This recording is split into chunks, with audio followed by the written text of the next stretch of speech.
महाराज जी बोलते थे कई लोग रोज दाढ़ी बनाते हैं, मजा आता है उसमें। महाराज जी तो फकड़ में कभी कभी एकदम लगा देते थे। तो बोले सब चीजें मजा आता है, वही करते हो क्या आप? बिल्कुल नहीं, ये तो क्राइटेरिया ही नहीं रखना है। तो इसलिए तो वेदांत का ध्यान जरा कम ही लोग करेंगे। और विश्रांति मिले तो अच्छा है। आएंगे, लौट के किधर जाना है। भूख जो है आपको सही जगह ले रहा है, की जगह वो भूख मिटनी नहीं है। एक हमारे मित्र थे, बोलते थे, नहीं रहे अब, बोले भूख लगी है और हर 1 घंटे बाद आधा गिलास पानी पीते हैं, कब तक पीते रहेंगे? थोड़ा फीलिंग होती है कि भूख थोड़ा शांत हो गई, लेकिन पानी पीते रहने से भूख नहीं मिटती। क्या? तो उसका सही भोजन मिले तभी बात बनती है।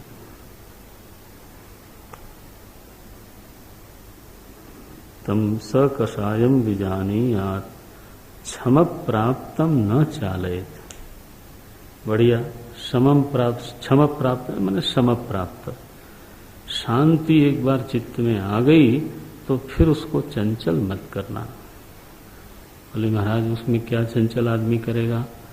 वो चंचल करता है किस तरह से कि वो मन में एक हुड़क होती है, देखने की इच्छा होती है कि मैं किस स्थिति में हूं इस समय, कहीं निरुद्ध तो नहीं हो गया हैं, पहुंच तो नहीं गया मैं। लोग कहते हैं बड़े पहुंचे हुए साधु हैं, कहीं मैं सचमुच में पहुंच ही गया क्या? क्या मसला है? बस चाले। जैसे ही हम इसको सोचने लगते हैं कि अब निरुद्ध हुई, तब पता चला कि गई। विनम्रता के लिए गुरुदेव ने एक शब्द लिखा है, इसके लिए बहुत बढ़िया है। बड़े ह्यूमिलिटी एक बड़ा ही विचित्र गुण है। The moment you realise it has gone. विनम्रता एक ऐसा गुण है कि जिस क्षण आपको ये पता लगता है कि मैं विनयी हूं, उसी समय आप विनयी नहीं हो। ठीक है कि नहीं? भाई विनयाभिमान हो गया ना।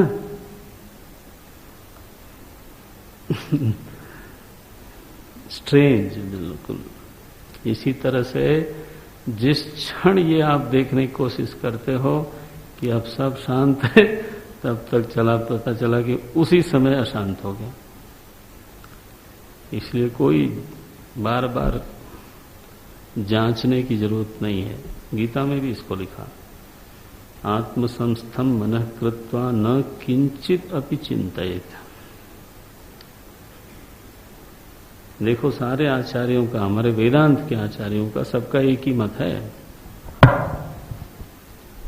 आत्मसंस्थम मनः कृत्वा न किंचित अपि चिंतयेत सम प्राप्तम न चालयेत, ऐसा बोलते हैं।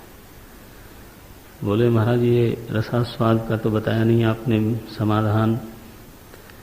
बोले न स्वादयेत रसम तत्र, वो जो सम प्राप्त हुआ, शांति प्राप्त हुई, उसको बिगाड़ो तो नहीं, लेकिन उसको भोगो भी मत।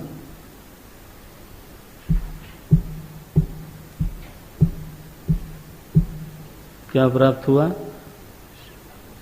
शांति। 2 आदेश है, उसको बिगाड़ो मत और उसको भोगो मत।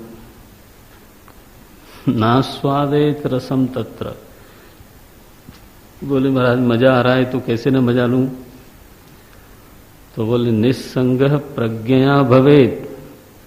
अरे उस समय अपना सुना हुआ, मनन किया हुआ जो आपकी प्रज्ञा बनी हुई है, श्रवण मनन से जो प्रज्ञा निर्मित हुई है, उस प्रज्ञा के बल से असंग हो जाओ।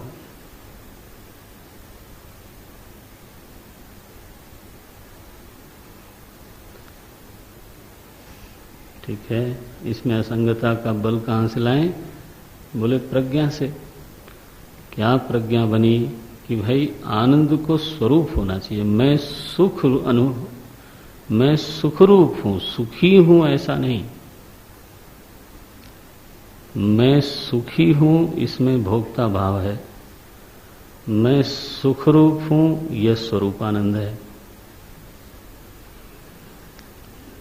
तो इस प्रज्ञा को ही कम से कम जागृत कर लो, देख लो कि उस समय आप सुखरूप हो कि आप सुखी हो। सुखी हो तो निश्चित है कि सुख के भोगी हो।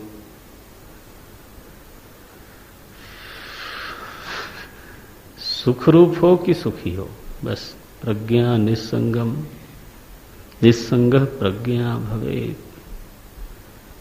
ये 4 दोष हैं, विघ्न हैं, और इन चारों का समाधान आचार्य प्रवर ने बताया संक्षेप में।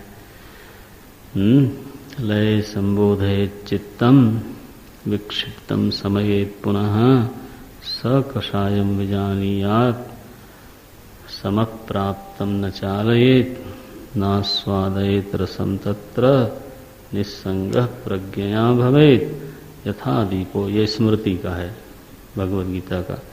यथा दीपो निवातस्थः नेंगते सा उपमा स्मृता। निर्विकल्प समाधि में चित्तवृत्ति का स्वरूप कैसा है? बोले प्रज्वलित दीप शिखा, जिसमें किसी भी प्रकार का इंगन नहीं है। न इंगते, इंगन नहीं, इंगन माने कंपन। इसी तरह से बिल्कुल प्रकाश से भरी हुई चित्तवृत्ति आत्मोन्मुखी है और उसमें किसी भी प्रकार का कंपन नहीं है। ऐसी चित्तवृत्ति को निर्विकल्प समाधि बोलते हैं।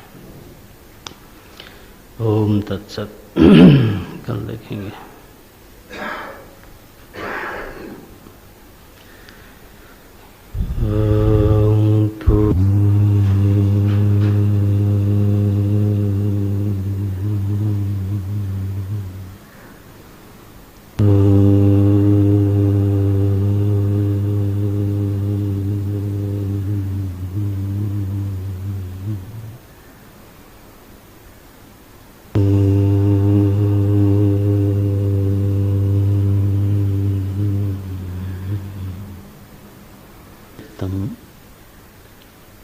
निर्वात दीपवत अचलम सत अखंड चैतन्य मात्रम अवतिष्ठते यदा तदा निर्विकल्पकः समाधिः इति उच्यते। तदुक्तम् लये संबोधयेत् चित्तं विक्षिप्तं शमयेत् पुनः सकषायं विजानीयात् क्षमप्राप्तं न चालयेत् नास्वादयेत् रसं तत्र निस्संगः प्रज्ञया भवेत् इति। यथा दीपो निवातस्थो नेंगते सोपमा स्मृता इति च।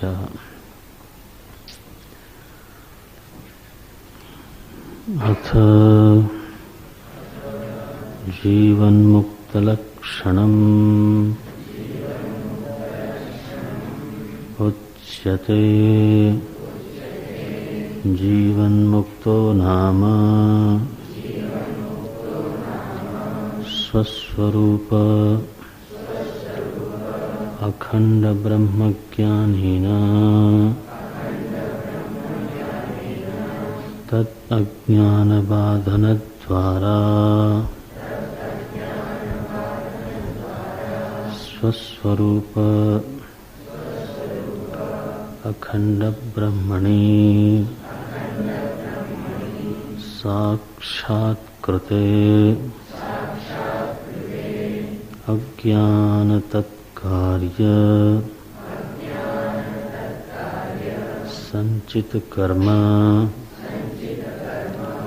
संशय विपर्ययादीनामपि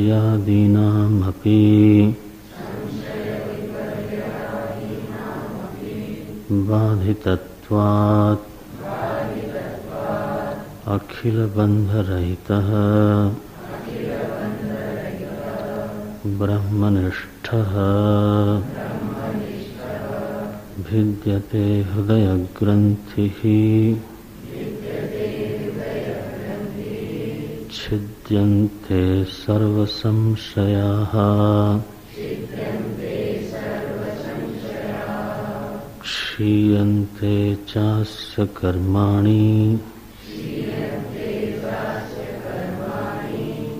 तस्मिन् दृष्टे परावरे अथ जीवन्मुक्तलक्ष्ये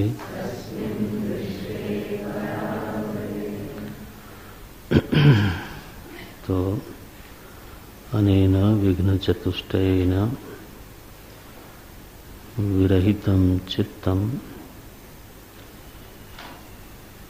निर्वातदीपवत् अचलं सत् अखंड चैतन्यमात्रम् अवतिष्ठते यदा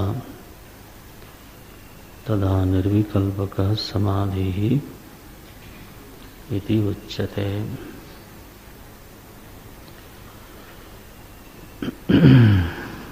तो ऐसा ग्रंथ से प्रतीत होता है कि स्वामी जी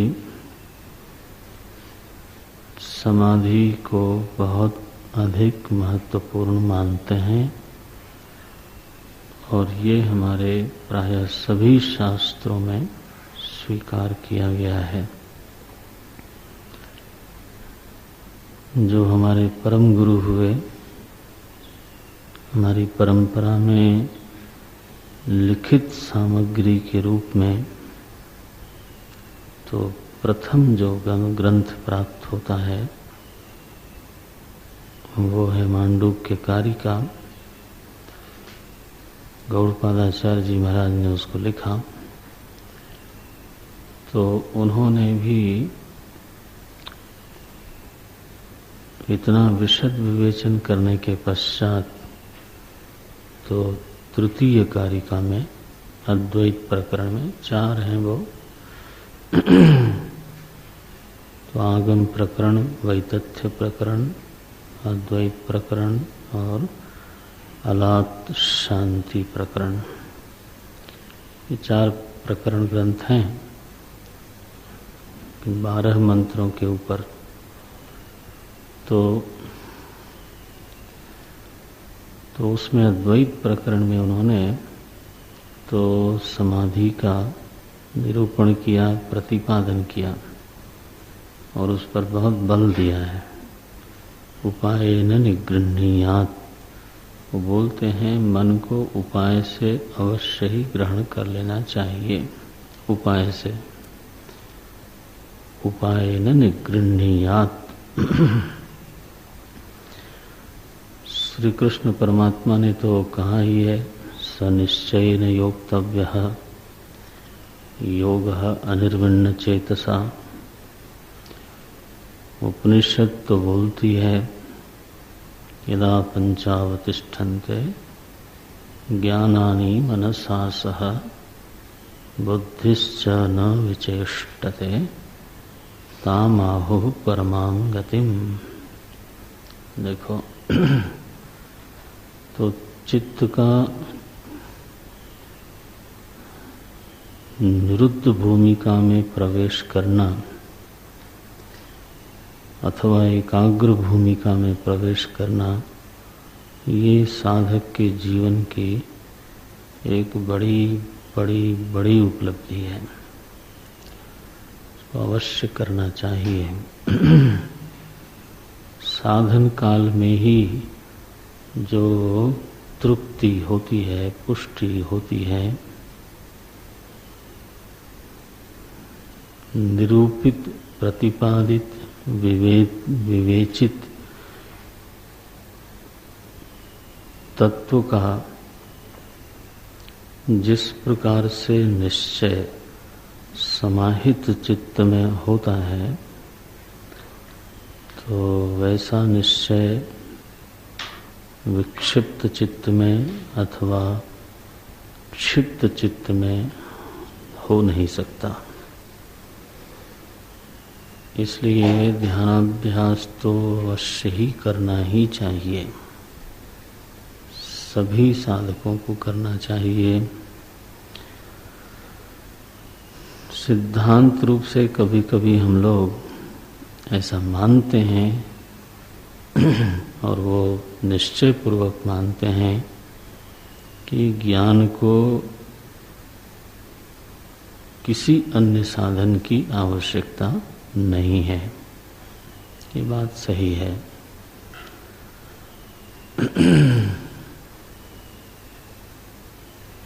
लेकिन तो यह जो निदिध्यासन है वो ज्ञानानांग ही है, ज्ञान का ही अंग है। ज्ञानांग के रूप में इसको श्रुति में स्वीकार किया गया, क्योंकि श्रोतव्य जैसे ज्ञानांग है, मंतव्य जिस तरह से ज्ञानांग है, उसी तरह से निदिध्यासितव्य भी ज्ञान का ही अंग है। आखिर श्रवण को तो हम ज्ञान नहीं बोलते, श्रवण से ज्ञान निष्पन्न हो जाए, लेकिन ज्ञान तो प्रत्यक अभिन्न चैतन्य में ब्रह्मता के निश्चय को बोलते हैं, अद्वितीयता के निश्चय को बोलते हैं। वो श्रवण और ज्ञान एक चीज नहीं है। श्रवण अनेक लोग करते हैं, लेकिन ज्ञान सभी को नहीं होता। देखो, श्रवण तो ज्ञान का साधन है, उसी तरह से मनन भी ज्ञान का साधन है, उसी तरह से निदिध्यासन भी ज्ञान का साधन है।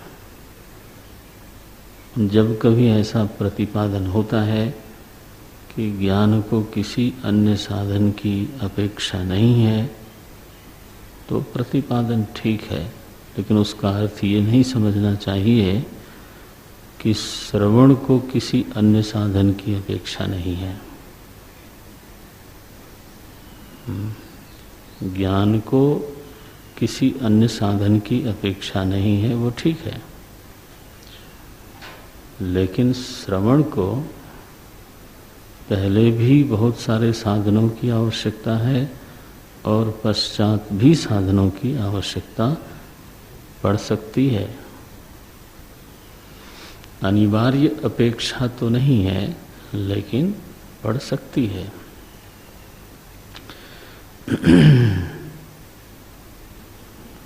प्रयागराज में एक स्वामी जी के साथ सत्संग हुआ। वो तो बहुत विद्वान हैं और सिद्धांत के बड़े प्रबल समर्थक हैं, बहुत प्रबल समर्थक हैं। तो अंग्रेजी में बोलते हैं तो बोले नॉलेज इज फाइनल। वो ठीक बात है, ज्ञान अंतिम है और उसको किसी की अपेक्षा नहीं है, ये बिल्कुल ठीक है। रज्जु पर सर्प की भ्रांति हुई है और भ्रांति निवृत्त हो गई। हमने सर्प की वजह, सर्प की जगह पर रज्जु को देख लिया। अब एक बार रज्जु ज्ञान हो गया, अधिष्ठानक ज्ञान हो गया, तो रज्जु ज्ञान के पश्चात रज्जु का जप करना या रज्जु का ध्यान करना या रज्जु के साथ कोई व्यवहार करना, ये तो अभिष्ट नहीं है। रस्सी देख लिया तो हो गया, फाइनल। सर्प, प्रतीयमान सर्प की निवृत्ति के लिए और उस प्रतीति जन्य भय की निवृत्ति के लिए एक ही चीज पर्याप्त है। क्या? रस्सी का ज्ञान, बस। बोले नहीं, अभी तो रस्सी का ज्ञान हुआ है, अब आप जप करो थोड़े दिन। यम रस्सी ही यम रस्सी, यम रज्जु ही यम रज्जु, ऐसा जप करना जरूरी नहीं है, ठीक बात है। नहीं, थोड़े दिन ध्यान करो कि ये रज्जु है, तो आवश्यक नहीं दिखाई देता। नहीं, उसको छू लो, जरा देख लो, छू के थोड़ा उसके साथ व्यवहार करो, आवश्यक नहीं है, वो ठीक है, क्योंकि रज्जु ज्ञान हो गया। तो इसी तरह से जो प्रतीयमान प्रपंच का अधिष्ठान ब्रह्म है, उस अधिष्ठान का ज्ञान एक बार हो गया तो यह बात ठीक है कि इसके पश्चात किसी भी साधन की अपेक्षा नहीं है। इसी बात का विरोध करने के लिए भगवान भाष्यकार ने अपने ग्रंथों में बार बार इस बात का प्रतिपादन किया कि ज्ञान से किसी भी कर्म का समुच्चय नहीं हो सकता। असल में हिटिंग टारगेट उनके आक्रमण का लक्ष्य क्या है, क्यों ज्ञान कर्म समुच्चय का विरोध करते हैं और बारंबार करते हैं? केवल इसीलिए करते हैं कि ज्ञान पश्चात अगर किसी साधन की अपेक्षा आप मानते हो तो वह आपकी मान्यता गलत है। आप भाष्य पढ़ेंगे तो आपको ये प्रसंग बहुत बार आएगा, गीता पढ़ेंगे भाष्य के साथ तो ये प्रसंग बार बार आएगा। वो तो बिल्कुल ठीक है, विरोध बिल्कुल पर्वतवत अकंपः, ऐसा भाष्यकार लिखते हैं। ज्ञान और कर्म का, कर्म माने किसी भी प्रकार की साधना का, कर्म माने कोई किसानी करना नहीं, कर्म माने किसी भी प्रकार की साधना का ज्ञान से विरोध है। और ठीक है, साधना हमेशा कर्ता बन के ही करता है आदमी। ज्ञान क्या हुआ कि आप अकर्ता हो, तो आपके ज्ञान से और आपके कर्म से मूल में ही विरोध है।